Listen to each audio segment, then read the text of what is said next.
Imaginează-ți o Japonie în care un poem putea doborî un împărat, iar un simplu miros de parfum decidea mai mult decât o sabie. Așa arăta Curtea de Aur din Kyoto, o lume de o frumusețe rafinată, plină de poezie, muzică și flori de cireș. Dar această epocă de aur nu a durat pentru totdeauna. În doar câteva decenii, totul s-a schimbat dramatic. Poeții au pierdut puterea. Pensula a fost înlocuită de sabie. Și din haosul acestei tranziții s-a născut o nouă clasă care va domina Japonia timp de aproape 700 de ani. Samuraiul. Cum a fost posibil așa ceva? La sfârșitul perioadei Heian, curtea imperială din Kyoto devenise tot mai slabă și detașată de realitate. Împăratul și nobilii Fujiwara erau ocupați cu ceremonii elaborate, poezie și intrigi de palat. Însă, în provinciile îndepărtate, situația era haotică. Bandiții atacau satele, rebelii se ridicau, iar triburile emishi din nord reprezentau o amenințare constantă. Curtea nu mai avea armate suficiente ca să mențină ordinea. Ce au făcut atunci marii nobili? Au început să angajeze războinici profesioniști, oameni duri, bine antrenați cu arcul și sabia, loiali doar stăpânului care îi plătea. Acești războinici se numeau bushi. La început erau văzuți ca niște simpli mercenari.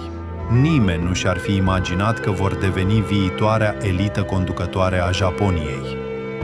Primul semn clar că echilibrul se rupe a apărut în secolul al X-lea. Un războinic ambițios pe nume Taira no Masakado s-a revoltat deschis împotriva curții imperiale. A cucerit o mare parte din estul Japoniei și s-a autoproclamat împărat. Rebeliunea a fost înnăbușită, dar numele lui Masakado a rămas în istorie ca primul mare războinic rebel, un precursor al samuraiului. După el au urmat 10 de ani de conflicte sângeroase. Clanurile puternice din provincii și-au mărit armatele private. Două nume încep să domine scena, clanul Taira și clanul Minamoto. În secolul al XII-lea, tensiunile explodează. Taira no Kiyomori reușește ceea ce părea imposibil. Intră în cercul interior al curții imperiale, își căsătorește fiica cu împăratul și devine practic dictatorul Japoniei.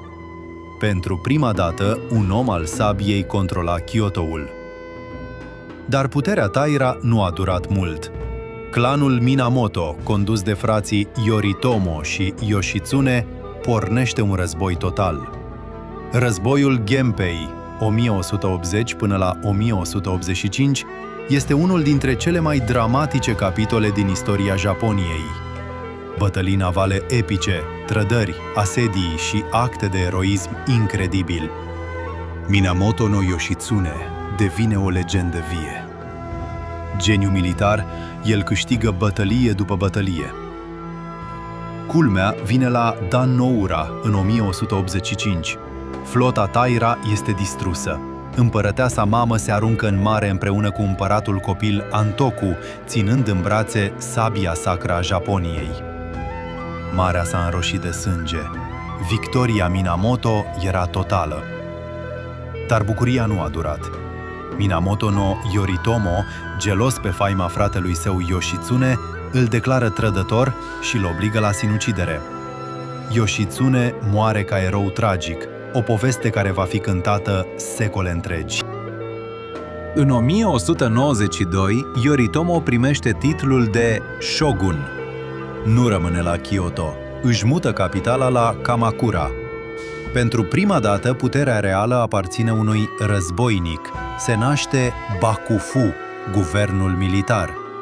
Samuraiul devine o clasă privilegiată, loialitatea față de lord, onoarea și acceptarea morții devin valori centrale. Codul Bushido începe să prindă contur. Epoca poeților se încheiase, epoca sabiei abia începea. În următorul episod vom vedea cum primul shogunat Kamakura se confruntă cu cea mai mare amenințare din istoria Japoniei, invazia mongolă a lui Kublai Khan. Până atunci, spune-mi în comentarii, Crezi că Japonia ar fi fost mai bună dacă rămânea sub conducerea poeților? Sau sabia era inevitabilă? Mulțumesc că ai urmărit! Lasă un like dacă ți-a plăcut și abonează-te pentru episodul următor din Japonia, cronici de foc și oțel. Ne vedem data viitoare! Sayonara!